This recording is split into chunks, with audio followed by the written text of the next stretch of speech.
So I was asked to make a video on hiking the Camino with celiac disease. I think it's an important video to make. Having celiac disease is definitely something to consider when traveling and taking on a long distance hike. The information I'm providing is just based on my thoughts and personal experiences. Please make the choices that are right for you and search for more information as desired or as needed. So I started Caminos in 2017, and my most recent hike was the Camino del Norte, which I just completed a couple weeks ago. I found that the awareness of dietary restrictions have definitely increased over the years. There are many more products available, and restaurants have become more knowledgeable. That being said, I've also come across a couple restaurants in Canada where they feel that gluten-free is a preference, and they're not as careful as they should be, but that's not as common anymore, which is good. I've heard some people say that the European flour is different than that found in Canada or the US, and that European flour and bread may be okay for those with gluten sensitivities. I personally believe it would still be a risk for those with gluten sensitivities, and for someone with celiac disease, gluten is gluten, and I would definitely stay away from gluten from anywhere. So before I leave Canada, I always put a protein bar or two in my backpack, just so I have it just in case for emergency if I can't find something one day. And if I didn't made mine, but I was really good knowing that I did have it. I also bring some gluten-free bread items, like a few buns from home or something like that, just to get me started along the way. Gluten-free items can be found in various locations in a grocery store in Spain. Take a look at up and down all the aisles. They'll be sometimes at the end of the aisle as well. So they can be found in the biological organic area, or they can be found with regular gluten-full breads, or they can be found with the sort of different dietary needs, like sugar-free items and things like that. Or sometimes they're in their own separate section. And sometimes there'll be two sections of gluten-free things. So if you don't see what you're looking for in one area, look around the store and find it someplace else, because it might be there. There are various translator apps available. So I personally use Google Translate, and I can take a photo of the ingredients, and then just the app will translate it for me, and then I'll know if the food is safe or not for me. So I find that super helpful. There's quite often cookies, muffins, some sweets called madeleines that are European, breads, buns, baguettes. They're quite often available, they're gluten-free. I find that buns work best for me because I find that they don't get mushed up as much in a backpack. Like a loaf of bread or something would be like that. Also, if you, like, I like to get like one or two buns or sort of that are individually wrapped, because then they stay fresher longer, which is great. Schar is SCHAR is a very popular gluten-free product or company over in Europe, and they have lots of really great tasty things, but there's also a lot of other options too. So just look around, there's lots of really great things out there for you. And go ahead and get some gluten-free gluten-free treats and cookies and stuff like that, because you're going to be walking all day. You need some sweets. Speaking of treats, there's also chocolate bars, chips, gummy bears, things like that. You can always check and see if they're gluten-free as well. I find that the larger chocolate bars, like not the single serving bars, will have more gluten-free options for you, but just keep an eye on barley content inside those chocolate bars, because some of them will have barley, which of course is not acceptable for somebody that's on a celiac diet. Spain is really good at labeling things, so I find a lot of things are labeled gluten-free, which is super helpful. Yeah, I tended to, a lot of the grocery stores will have gluten-free products, so I tended to buy a few days of supply just to keep in my pack, especially if I was going to some areas that weren't going to be as populated. It just made it easier for me to have it. Like others with celiac disease, I'm extremely cautious when dining out. I find that Spain is quite knowledgeable about celiac disease and their gluten-free options. My previous Camino in Portugal was in 2019, and there was a lot less knowledge. Well, there was not a lot less, but there was less knowledge at that time about gluten-free diets. I think it was more of a factor of being 5 years ago rather than it was being Portugal, because at that same time it was a little bit more difficult walking to Finisterre as well in 2019. So I would definitely say Portugal is probably just fine to do it. I think Spain and Portugal is probably equal right now, and they're very knowledgeable, which is fantastic.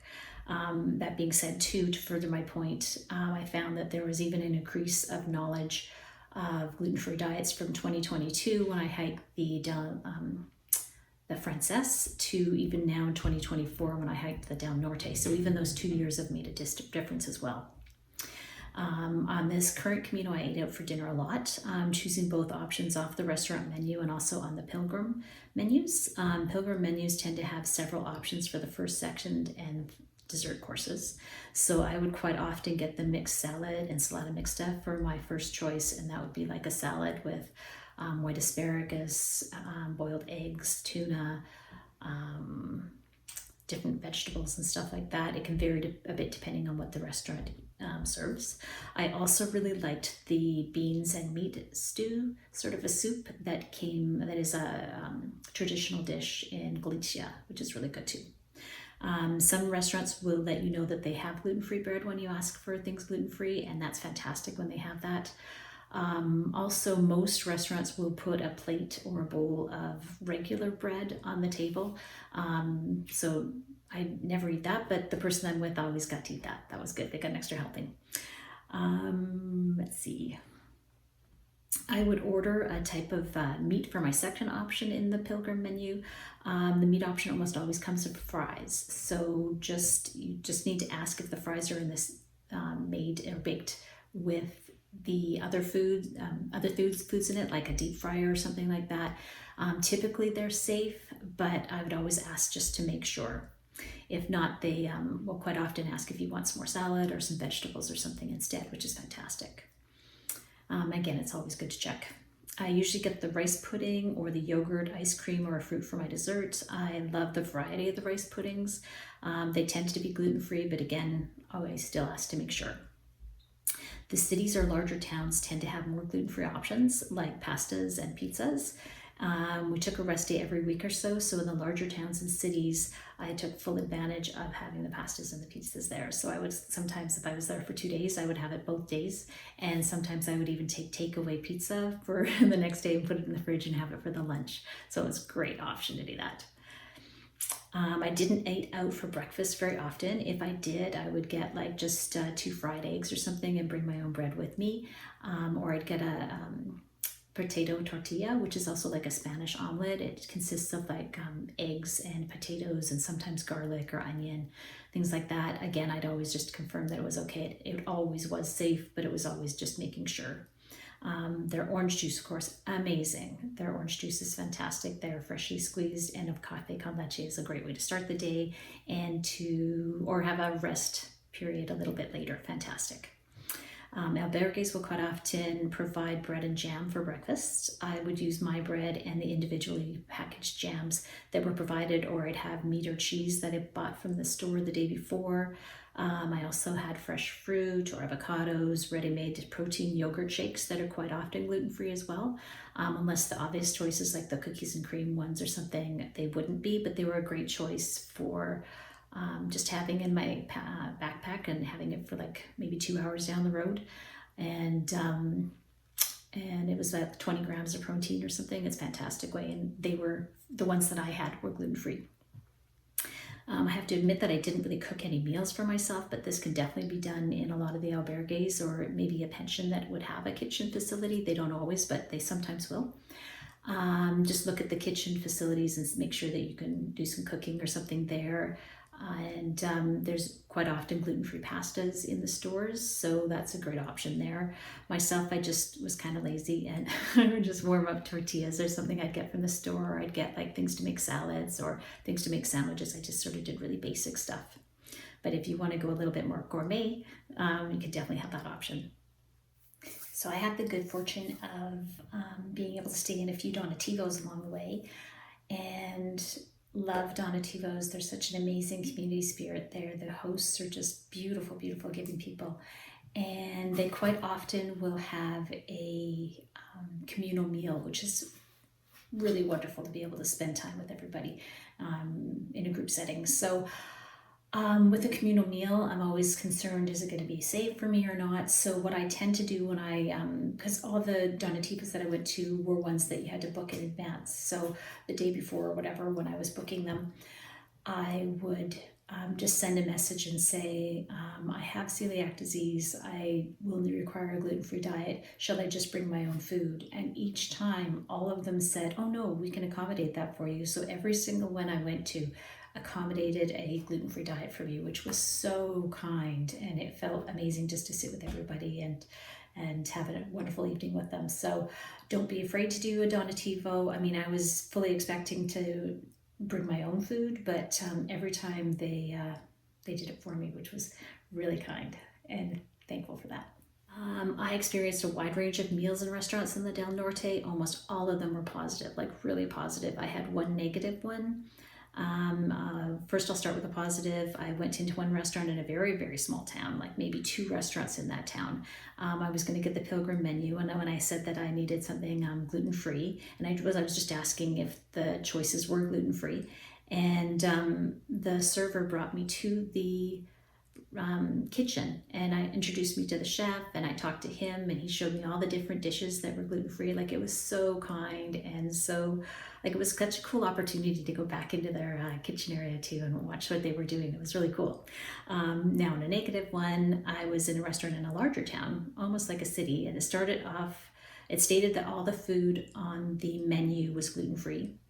And it said that both online, it also on the reviews as well. It also said it on a window of the restaurant. So, and then when I ordered my food, it was confirmed again by the server when I selected my choices.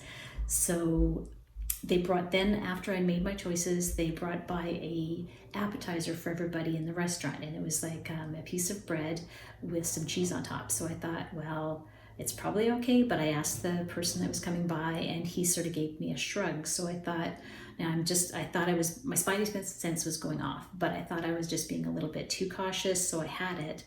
But then later, wasn't feeling fantastic, and when we got the dishes that we ordered, I was asked if I wanted gluten-free or regular bread at that time. So unfortunately, that one didn't end as well, but thankfully we were in a small pension that day, because we were there for a rest day, so I wasn't in an albergue, so I had a private bathroom in a private room, which was very helpful, and I was grateful for that.